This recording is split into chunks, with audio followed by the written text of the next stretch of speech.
10 বছর পর ফের মুখোমুখি হলেন দেব এবং শুভশ্রী।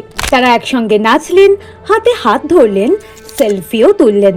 10 বছর পর সোশ্যাল মিডিয়ায় সমস্ত মান অভিমান ভুলে একে অন্যকে ফলো করলেন তারা।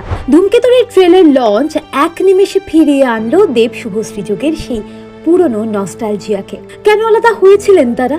না, আজও সেসব কথা জানে না কেউ। তবে সিক্রেট শেয়ার করে শুভশ্রী কিন্তু ইঙ্গিত দিলেন দেবী নাকি তাকে ব্লক করেছিলেন। সে যাই হোক, ধূমকেতুর ট্রেলার রিলিজের এই সন্ধে এক নিমেষে জন্ম দিল একগুচ্ছ মন কেমনের মুহূর্তের, একগুচ্ছ মনে রেখে দেওয়ার মতো মুহূর্তের। তাদের ব্যক্তিগত জীবনে যাই হয়ে যাক না কেন, অনস্ক্রিন জুটি হিসেবে দেব শুভশ্রীকে যে কোনো দিনই আলাদা করা যাবে না সেটা নিজের মুখেই স্বীকার করলেন স্বয়ং দেব। আচ্ছা, দেব শুভশ্রী কি ফের একসঙ্গে পথ চলবেন, নাকি ধূমকেতুর ভাষাতেই তারা বলবেন এর বেশি কিছু আশা করো না?